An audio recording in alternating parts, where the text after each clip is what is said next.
Welcome back into the Sports Source, the second of our show, brought to you by Benedict Construction, bcknoxville.com.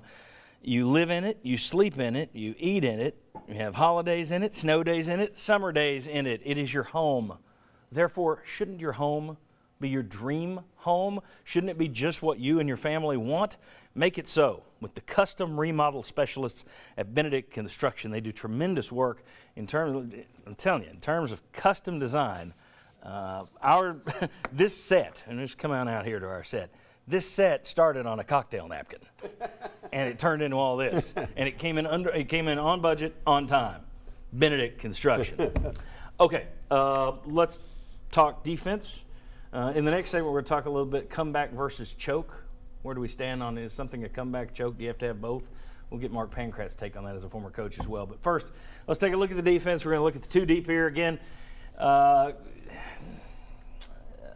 Let's see here. You've got the Rivals stars out to the right.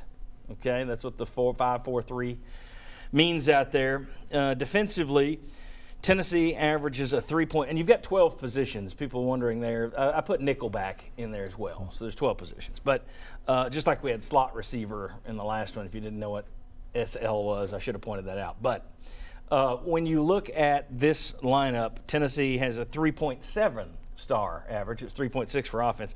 They have 3 5-stars on that mix. Georgia is also a 3.7 on defense. They have 2 5-stars. So Georgia's going to be your favorite, and we could say that Georgia's may have a little more experience in some places, maybe. But Tennessee is not that far off in terms of your average star talent in the 2 deep. Looking at their 2 deep and Tennessee's 2 deep, and I was too lazy to print out Georgia's 2 deep and put it up there. Your thoughts on the defense, looking at it? I think the secondary still gives me great concern. Agreed. Cornerback. Yeah. Well, you never found a number 2 last year, and now you're going to ask a number 2 to become a number 1. That's awfully scary. About half of these guys have had surgery within the last 6 months, too. A lot of these guys are going to miss spring, so a lot of this will have to do, as Bob said, to his point, Rock Gullickson under the gun, the training staff under the gun. A lot of these guys are going to miss spring practice. So really, for guys like Brady Hoke and Bob Shoup and Charlton Warren, it's a good thing there's a blank slate because they're not going to see half of these guys until the fall. So I think that's a factor too, John. Well, and you've also got a guy in Shy Tuttle that you're wondering about. Just he's that's been hurt the big. so much. That's what jumps when he off comes back and how he comes back. To me, is defensive tackle because Shy Tuttle may not be able to. Khalil McKenzie, he'd be limited this spring. Exactly. So I mean, your defensive tackle to hold up in this league against this schedule. I don't see that happening. Let's go back to the board if we can, Chris. You see the defensive line is up there on the upper left quadrant, slots 1 and 2. You get Kyle Phillips, 5-star, Kendall Vickers, 3-star, Khalil McKenzie, 5-star, Jonathan Kongbo, 5-star. At defensive end, he didn't want to be tackle. He'll be moving to defensive end, we think, maybe. If not, who then takes over at defensive end? But you wonder about Tuttle, you wonder about McKenzie, and then you look at that secondary, as Mike pointed out. Bob, I'll give you the final word on the defense.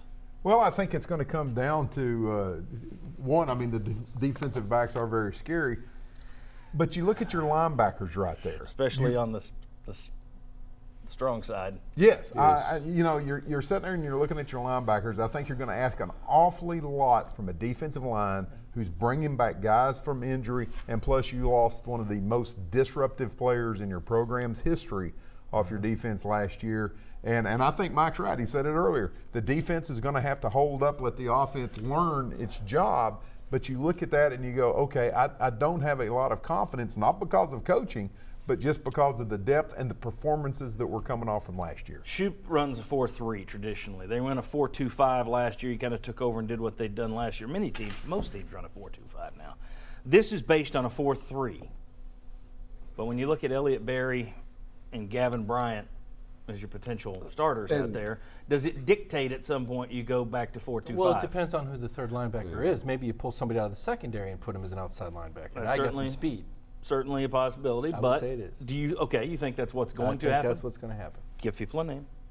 Who do you think's going to be moving? How about Todd Kelly Jr.?